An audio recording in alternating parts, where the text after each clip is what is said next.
আসসালামু আলাইকুম। Hello everyone. দেখুন আমরা অনেক সময় আমাদের কথাবার্তায় কিন্তু এগুলো বলে থাকি যে সে সারাদিন টিভি দেখতে থাকে। অথবা বলতে পারি যে গতকাল তুমি সারাদিন তার সাথে কথা বলতেই ছিলে তো বলতেই ছিলে। ঠিক আছে? মানে কোনো একটা কাজ মানে অনেকক্ষণ যাবত আরকি করা আরকি। তারপর আমরা বলতে পারি যে সে তো খেলতেই থাকে রে ভাই সেই খেলতেই থাকে। মানে কোনো একটা কাজ আপনি অনেকক্ষণ যাবত চলমান মানে এটা কন্টিনিউ করছেন। ঠিক আছে? আমরা যেমন বলি না যে কিপ অন ওয়াচিং আপনি শুধু দেখতেই থাকবেন। আমরা কিন্তু অনেক সময় যারা ইউটিউবার এটা বলে থাকি keep on watching, keep on going. তো কিভাবে আমরা এটাকে ব্যবহার করব অবশ্যই আমি বাংলিশ করে শিখিয়ে দিচ্ছি যাতে আপনারা খুব সহজে এটা মনে রাখতে পারেন। প্রথমে হচ্ছে যে এটার স্ট্রাকচারটা জেনে নেওয়া যাক। স্ট্রাকচারটা কি? প্রথমে আপনি সাবজেক্ট, তারপর হচ্ছে প্লাস কিপ অন এবং আপনি ক্যাপ্ট অন যদি অতীতকাল হয়ে থাকে তাহলে আপনি ক্যাপ্ট অন এবং যদি ভবিষ্যৎকাল হয়ে থাকে অবশ্যই উইল কিপ অন প্লাস ভার্বের সাথে আইনযোজক প্লাস অবজেক্ট এবং যদি আপনি এটা প্রেজেন্টে করতে চান তাহলে অবশ্যই থার্ড পারসন সিঙ্গুলার নাম্বার হলে অবশ্যই এর সাথে অ্যাস যুক্ত হবে কিপস অন। ঠিক আছে?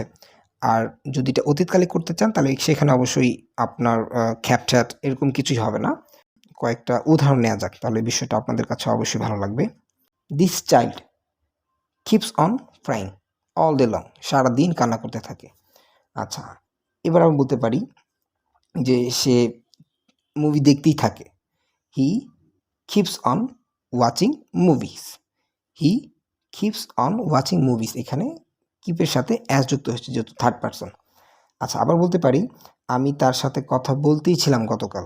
হ্যাঁ, এখন আর কীভাবে করবো? এখানে বলবো যে I ক্যাপ্ট on talking to him, তার সাথে এখানে কিন্তু ক্যাপ্ট হবে। আমরা অবশ্যই বলতে পারি যে তাকে ডিস্টার্ব করো না। তাকে ডিস্টার্ব করলে সে কান্না করতেই থাকবে। Don't disturb him, he will keep on crying, মানে সে কান্না করতেই থাকবে। এখানে আপনি উইল কিপ অন মানে ভবিষ্যৎকে বুঝিয়েছেন। He will keep on crying মানে সে কান্না করতেই থাকবে। আচ্ছা, আবার বলতে পারি আমি তার সাথে খেলতেই ছিলাম। ঠিক আছে? গতকাল আমি তার সাথে খেলতেই ছিলাম। I ক্যাপ্ট on playing with him. I ক্যাপ্ট on playing with him. আবার বলতে পারি যে সে ২ ঘন্টা যাবৎ কান্না করতেই ছিল। সে ২ ঘন্টা যাবৎ কি করতেছিল? কান্না করতেই ছিল।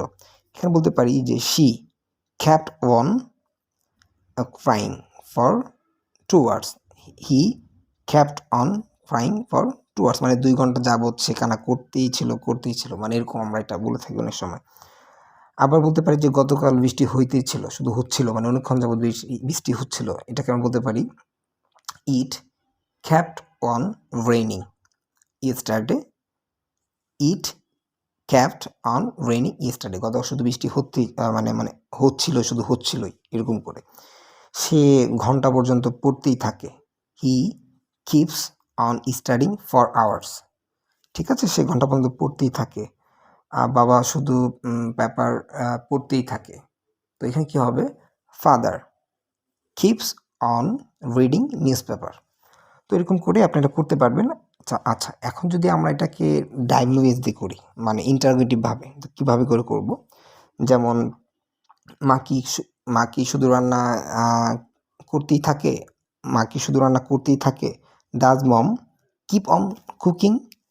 আবারও বলছি, মা কি রান্না করতেই থাকে? Does mom keep on cooking?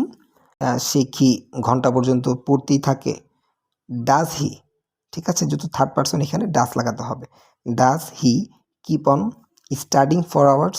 আচ্ছা, আবার বলতে পারি সে কি গতকাল কান্না করতেই ছিল এরকম করে যদি আমরা বলি যে did he keep on crying yesterday?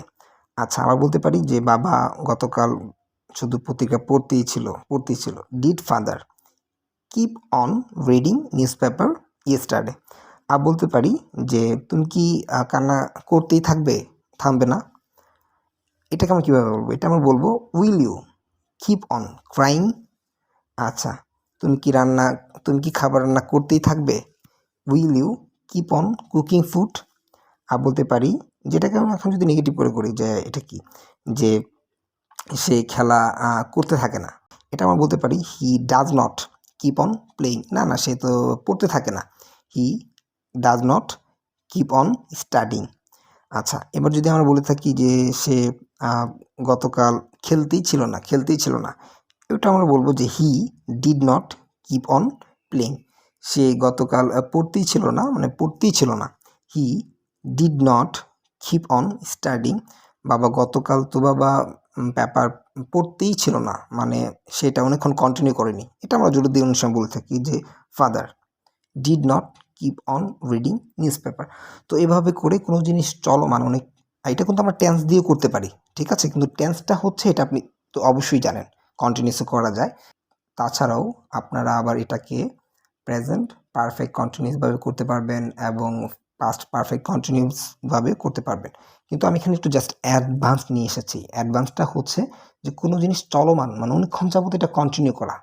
Keep on, ক্যাপ্ট on কীভাবে ব্যবহার করবেন? যেমন keep on watching this video till watch the end, মানে এটা আপনার কন্টিনিউ করতেই থাকেন। আমার যে ভিডিওটা আছে এটা আপনি দেখতেই থাকেন। এরকম করে বলতে পারি যে keep on going, keep on watching movie, keep on doing, keep on walking, যে তুমি হাঁটতেই থাকো, তুমি খেতেই থাকো, তুমি বলতেই থাকো, তুমি নাচতেই থাকো, তুমি ঘুমাতেই থাকো। তো এরকম করে আমরা কিন্তু বলতে পারি। তো অবশ্যই ভিডিওটা কেমন লেগেছে কমেন্ট করে জানাবেন। So no more late, take care, আসসালামু আলাইকুম।